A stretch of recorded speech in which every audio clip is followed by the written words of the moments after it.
Papo de Psiquiatra, com Marcelo Branhas, Marcos Crossi e Pedro Rosa. Tudo o que você sempre quis saber e nunca teve para quem perguntar. Seja bem-vindo e bem-vinda a esse episódio, podcast Papo de Psiquiatra. A gente continua aqui com a nossa série sobre, digamos assim, construtos, conceitos importantes para a saúde mental, mas que são heterogêneos e cuja definição geral é uma definição que não ajuda muita gente a entender do que se trata, né? E hoje a gente está falando de perfeccionismo, um tema extremamente importante. O perfeccionista é aquele que anseia e espera pela perfeição, aquele que não tolera a imperfeição. Ou seja, essa definição, assim, excessivamente abrangente, que vai colocar sob seu guarda-chuva manifestações muito diferentes entre si, que tem relações muito heterogêneas com a psicopatologia e que precisa, portanto, ser dissecado. A gente precisa separar diferentes formas de intolerância ao erro, de intolerância à imperfeição. E muito importante, o que o paciente faz, o que o ser humano faz para lidar com isso, né? Então, hoje eu, Marcos e Marcelo estamos aqui para falar para vocês sobre esse tema muito importante, perfeccionismo. Exato, Pedro. Bom, muito bom estar aqui com você de novo. E, pois é, e que nem você falou, esse tema tem ganhado muita atenção nos estudos, psiquiatria, psicologia, porque a gente sabe que um perfeccionismo exacerbado está realmente ligado a vários desfechos ruins de saúde, incluindo aumento de estresse, problemas de sono, até ideação suicida, transtornos de personalidade, transtornos alimentares, de humor e prejudicando o funcionamento social também dos indivíduos. Agora, que nem você falou, Pedro, é um desafio definir perfeccionismo de uma maneira mais precisa possível, mas tem alguns estudos novos que ajudam a gente nesse sentido. Então, em geral, né, usando uma das definições aqui, o perfeccionismo ele é um construto multidimensional de personalidade que basicamente fala de indivíduos que têm padrões bastante elevados de performance, normalmente acompanhados por muita autocrítica. Em geral, muita autocrítica. E, às vezes, com mais ou menos insight sobre isso. Alguns, por exemplo, pacientes têm uma performance muito acima da média e acham que a sua performance é uma porcaria. Agora, tem alguns pacientes que já têm um pouco mais de crítica e mesmo percebendo que estão exagerando, no sentido do perfeccionismo, não conseguem mudar esse padrão. Então, é um pouco disso que a gente vai falar nesse episódio. É interessante pensar o perfeccionismo, né, num sentido amplo, né? Então, por exemplo, né, algumas pessoas têm até aquela piada que a pessoa está fazendo uma entrevista para emprego e ela fala, qual que é o seu defeito? A pessoa fala, eu sou perfeccionista, né? Quer dizer, parece que é aquela resposta pronta, porque é um defeito, mas por um outro lado, muitas pessoas gostariam de ter esse traço, porque ele pode ser visto por um lado como algo positivo, porque, poxa, faz com que eu seja crítico em relação às coisas que eu faço, então as atividades que eu faço vão ser de melhor qualidade. Né? Então, se eu vou fazer uma apresentação, minha apresentação vai ser mais bonita, não vai ter erro nenhum. Se eu vou fazer um texto também, né? Quando eu vou falar para as pessoas, eu não erro nenhuma palavra e assim por diante. Né? Agora, por um outro lado, a gente percebe que tem um perfeccionismo mal adaptativo que costuma causar muito sofrimento interno para a pessoa, né? Muita ansiedade. Vamos dizer, essa parte autocrítica que o Marcelo comentou faz com que a pessoa tenha pensamentos muito críticos sobre si mesmo e isso baixa a autoestima, fica mais pessimista. Se eu não consigo atingir aquele padrão excelente, eu me sinto um zero, um ninguém, né? E também para os outros, né? Porque você começa a ficar crítico com os outros, né? Então nada do que o outro faz é bom o suficiente. Então a pessoa começa a ter, além de problemas emocionais, ela começa a ter problemas interpessoais, né? Então quando a gente fala em perfeccionismo, né, é importante deixar claro que tem esse aspecto talvez adaptativo, por um lado, né? Quando a gente fala de traços de personalidade, não necessariamente a gente está falando de algo patológico. Acho que daí é a beleza de estudar personalidade, que a gente consegue ver essa dimensão assim entre o normal e o patológico. Né? Todos nós nos identificamos, talvez em parte, com esses conceitos de personalidade. Mas também tem esse outro lado que causa sofrimento, causa prejuízo. Já que a gente está falando de um papo de psiquiatra, a gente acaba também focando nesses prejuízos. E tem várias formas de você estudar o perfeccionismo, talvez alguns modelos que vão envolver algumas subdimensões, né? Então, às vezes, vamos dizer, vai ter um modelo que vai ter uma dimensão assim mais relacionada a si mesmo, né? Uma demanda mais interna, né? Relacionada relacionado a não errar, a ser perfeito. Eventualmente vai ter uma expectativa sobre o outro também, que o outro seja perfeito. Ou às vezes também uma outra expectativa que é mais social, né? Que é a expectativa, vamos dizer, como que você quer parecer perfeito para os outros, né? Então daí eu fico muito sensível à avaliação dos outros, o que eles vão achar de mim, as opiniões, as críticas dos outros e assim por diante, né?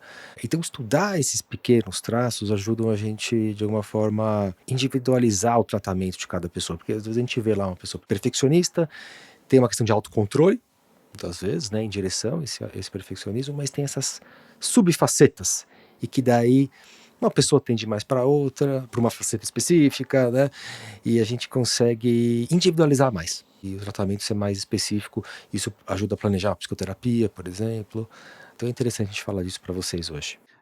Existem mais de uma maneira de dividir. A gente está usando, só para esclarecer aqui, 2 escalas multidimensionais, a escala de Hewitt e a escala de Frost, né? A gente pode colocar, que nem a gente falou daqui da impulsividade, a gente pode colocar a referência bibliográfica aí para vocês, né?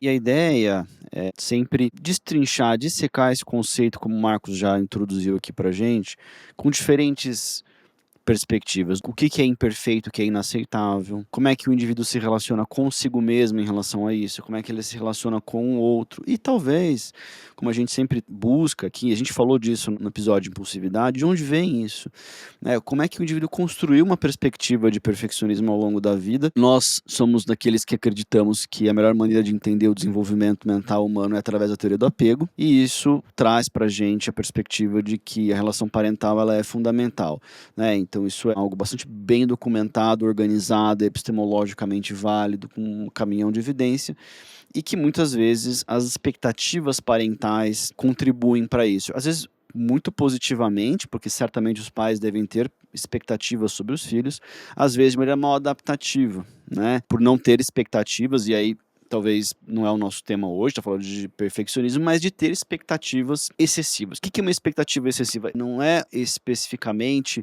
só da expectativa ser impossível. Alguns pais têm expectativas sobre os filhos que são expectativas impossíveis de se obter, de que o filho seja perfeito. Isso é um problema.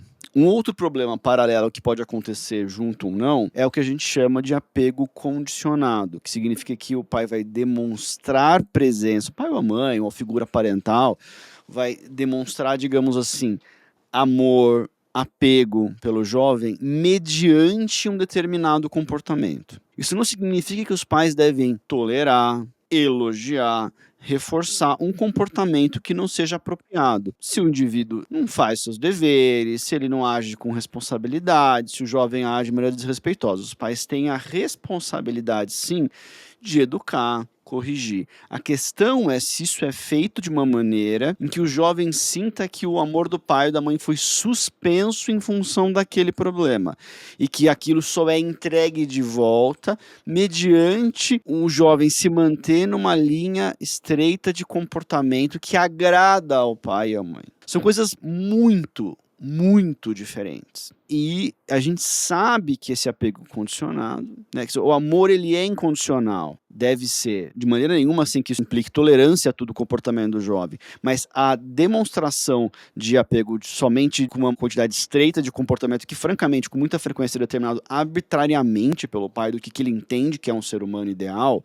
Então aí vai muito da idealização dos pais em relação aos filhos, né? De não aceitação do jovem tal qual ele é e que ele aí vai buscar colocar o jovem numa trajetória saudável de desenvolvimento. É uma negação, muitas vezes, dos defeitos dos jovens. E aí, às vezes, a gente convida os pais a lembrarem de como eles eram quando eram crianças e adolescentes, repletos de defeitos, indisciplina e dificuldades, né? Todos éramos, né? E isso tem um componente dessas 2 facetas que são da escala de Frost, de expectativa parental e de crítica parental. Então, as expectativas elas podem ser elevadas, coerentes com as habilidades e idade do jovem, mas a depender de como essa pressão é colocada e com controle rígido e de que o jovem fique toda hora indo atrás de validação dos pais, isso pode ser muito mal adaptativo. E também uma maneira de criticar o jovem, porque existem muitas maneiras de descrever que um comportamento foi inaceitável e de que espera-se um outro comportamento sem que isso seja destrutivo, sem que isso gere uma vergonha profunda, sem que isso torne, inclusive, o jovem mais sensível à crítica ao longo do tempo. Não é? Então, existem maneiras de fazer isso. Talvez a gente precise gravar uma série sobre parentalidade, mas uma maneira de fazer isso de uma forma que não seja destrutivo para a autoestima do jovem, mas para que contribua para uma busca progressiva de melhora, na ideia de que todo mundo tem qualidades e defeitos e que a gente deve progressivamente melhorar os nossos defeitos, sem deixar de ressaltar as qualidades do jovem. Né? Tem um aspecto nisso, né, assim, até complementando, tem um aspecto social até. Talvez a gente realmente viva num momento, né, em que exista uma exigência por resultado, talvez uma exigência por perfeição, e esses pais estejam atuando assim em cima desses valores modernos. Claro que não é do dia de hoje, digamos assim, que isso existe há muito tempo, mas de alguma maneira parece que isso é algo muito valorizado. E o grande problema é quando fica essa rigidez, né? Ou eu atinjo essa perfeição, ou eu não tenho valor. Porque daí realmente entra nessa dinâmica valor e desvalor. Se eu não consigo aquele resultado perfeito, aquela alta expectativa, eu não valho nada, né? Não vou ser amado e assim por diante. Daí causa realmente essa tendência a uma desregulação emocional, uma desregulação de autoestima, e é um caminho para, enfim, para vários problemas emocionais e até transtornos psiquiátricos, né? Eventualmente transtorno narcisista ou até obsessivo compulsivo, né? Enfim, a gente pode falar um pouco melhor disso depois. Mas então tem um aspecto social também e que de alguma maneira influencia. Hoje é muito valorizado, né? E tem também, vamos dizer, subgrupos onde isso é mais valorizado e que pode ser até adaptativo, né? No mundo das artes, né? Isso pode estar bastante presente na medicina, né? Quer dizer, uma cirurgia, um cirurgião, talvez ele tenha que ter realmente uma alta expectativa ali em relação ao resultado, um cirurgião plástico, por exemplo. Agora, a gente sabe que a vida é cheia de defeitos, né?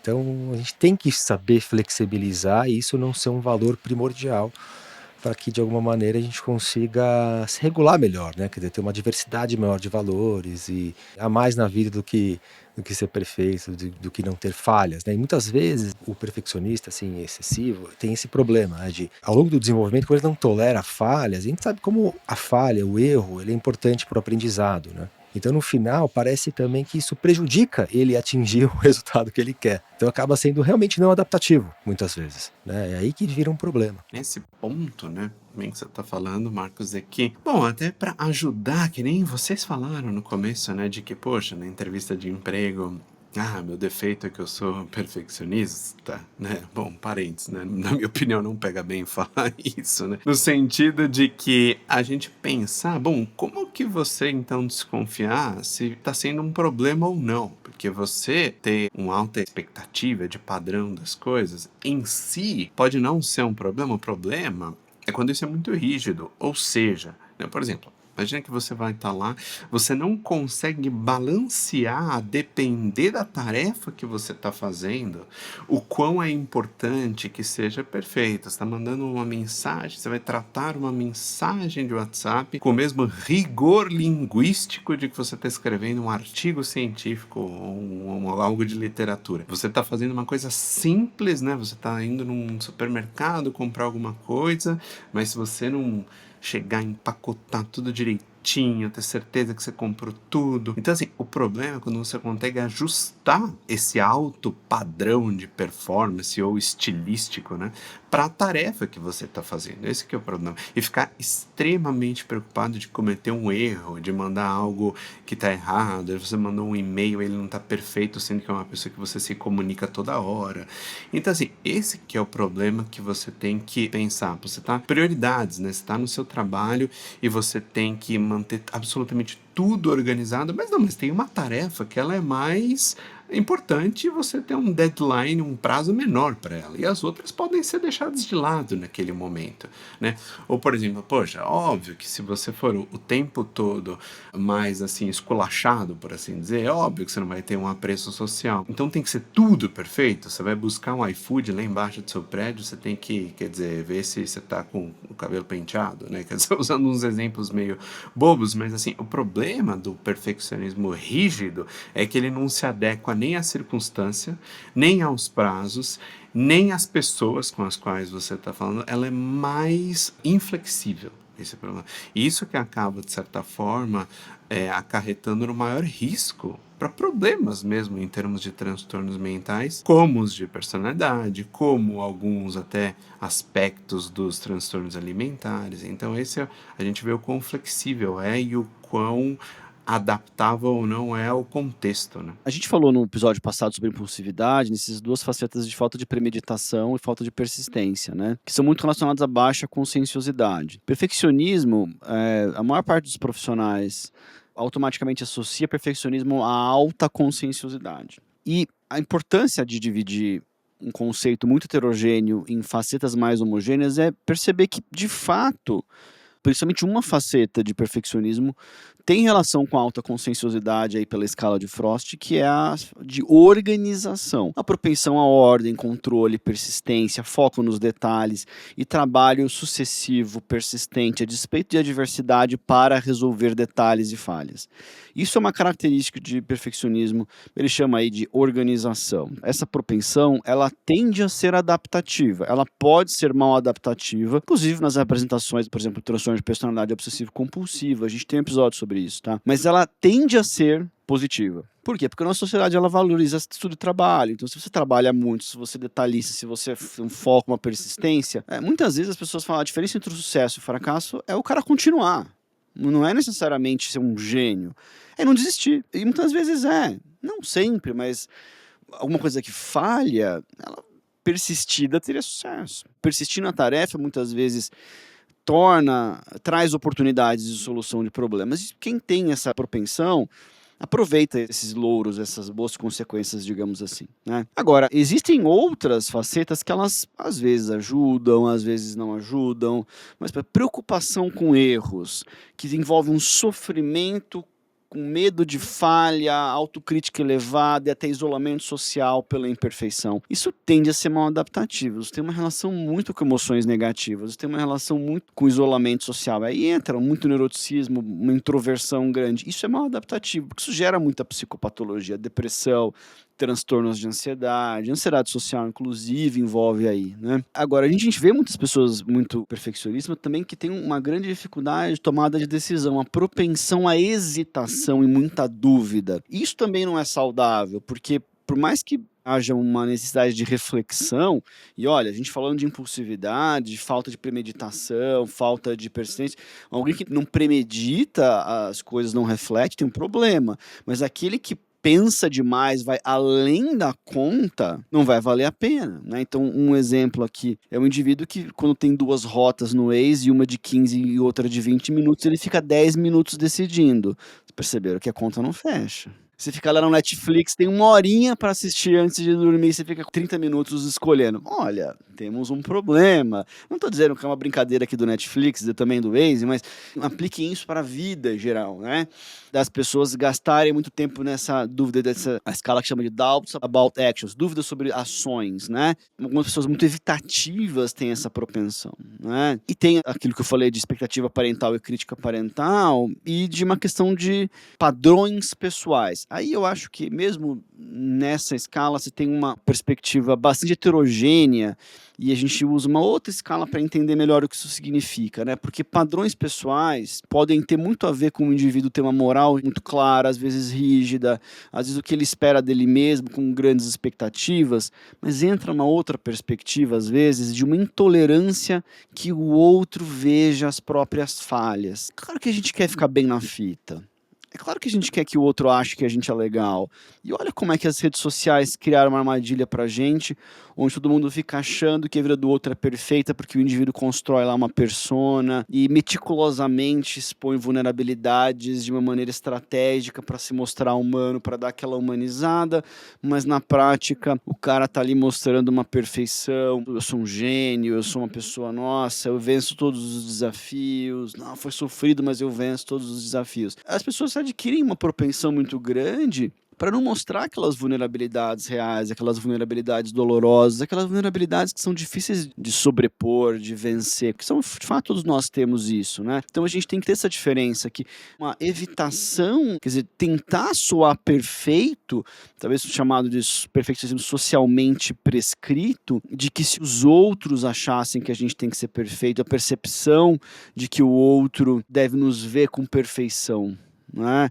E isso é muito ruim para a saúde mental. Isso é terrível para a saúde mental. Muito do que a gente vê no consultório de pacientes que são perfeccionistas é que ele tem uma perspectiva de que o outro precisa vê-lo com perfeição. E isso é fonte de muito sofrimento, de muita psicopatologia, né? É interessante pensar essa questão da rede social, porque a gente está vendo um lado da moeda, né, do perfeccionista. Isso você pode ver em reuniões, em outras interações sociais, só que é muito claro nas redes sociais, né, pelas postagens muito estruturadas, elaboradas, controladas, né, para mostrar um aspecto da vida da pessoa, né, que muitas vezes não é real, né. E daí no consultório a gente acaba vendo esse outro lado da moeda, né, como isso é feito às custas de muita ansiedade, de depressão e de sofrimento emocional em geral. E às vezes isso está muito envolvido com controle, né, assim, ou seja, a pessoa ela tem uma necessidade grande de controlar esses, tanto aspectos relacionados a si mesmo, esses objetivos, né, para atingir a perfeição, né, um controle excessivo, ou até esse aspecto relacionado ao outro, como que o outro vai me ver. Agora, às vezes isso se organiza também em quadros psiquiátricos, né? Veja bem, esses traços não estão necessariamente conectados a problemas psiquiátricos, necessariamente, né? Isso pode estar presente nas pessoas, né? Mais uma vez aquele papo dos traços de personalidade, quer dizer, tem os traços normais de personalidade, traços mal adaptativos, mas pode ser que isso contribua para o desenvolvimento de transtornos mentais, né? Então, o Marcelo citou transtornos alimentares, como isso está relacionado ao perfeccionismo, tanto a anorexia nervosa quanto a bulimia nervosa. Então tem o perfeccionismo em relação ao próprio corpo. A gente falou também em um episódio o transtorno dismórfico corporal, né? Aquela pessoa que ela fica olhando detalhes na própria imagem, em partes do corpo, no queixo, no nariz, na barriga e assim por diante. E isso também acaba causando muito sofrimento, porque a pessoa fica checando, né, o próprio corpo o tempo inteiro. Isso daí contribui para o desenvolvimento desse transtorno também. Tem também, eventualmente, o transtorno narcisista de personalidade. Tem uma exigência muito grande em relação a si mesmo, tem essa necessidade de validação externa para resgatar a autoestima e ficar mais conectado, ficar mais tranquilo quando tem essa validação de valor do outro, né, desse olhar do outro. Então isso tem tudo a ver hoje com rede social também, né? Claro, não é exclusivo de rede social, claro. E até, talvez, o que a gente associa mais, assim, na nossa prática clínica, que é o transtorno de personalidade anancástico, ou transtorno de personalidade obsessiva compulsiva, que tem relação com perfeccionismo rígido, com controle excessivo, pessoas que têm dificuldade eventualmente de terminar uma tarefa simples, porque, enfim, se perde na tarefa, né? O objetivo, às vezes, de terminar a tarefa acaba não sendo feito porque a pessoa perde muito tempo em detalhes que são, muitas vezes, podem ser até relevantes, mas não são o mais importante, né, para terminar a tarefa. Então, são pessoas que demoram mais para fazer as coisas, não vão deliberar para os outros, né? Porque, de alguma maneira, o outro nunca consegue atingir alta expectativa, então acaba fazendo por conta, então isso sobrecarrega, por exemplo, né? Porque, enfim, a gente precisa da ajuda dos outros, a gente precisa dividir as tarefas, né? E assim por diante. Então, às vezes, isso realmente se organiza em transtornos mentais mais específicos, mas ainda assim, saber dessas facetas que o Pedro falou, eu acho que ajuda para individualizar o tratamento, porque, enfim, nem todo mundo que tem um diagnóstico de transtorno narcisista vai ter um tipo parecido de perfeccionismo, às vezes nem tem o perfeccionismo, né? Bom, pessoal, a gente falou aqui sobre perfeccionismo. É um tema que tem uma complexidade, eu acho que é muita coisa nova para muitas pessoas, porém, a questão central nossa aqui é a gente não ficar na definição que a gente não concorda, uma definição que não ajuda, uma definição que não contribui para a descrição de um funcionamento de alguém. E a gente vai colocar os links ali para material, para as pessoas que quiserem conhecer mais sobre essas escalas e como que a descrição desses conceitos ajuda a compreender o funcionamento do ser humano, porque, como vocês viram aqui, existe mais diferença do que semelhança entre essas facetas. Então, a gente sempre agradece a audiência, vocês estão abertos a sugerir temas, comentários, dúvidas, e até a próxima, pessoal. Obrigado, pessoal. Até o próximo. Um abraço. Obrigado, pessoal. Um abraço.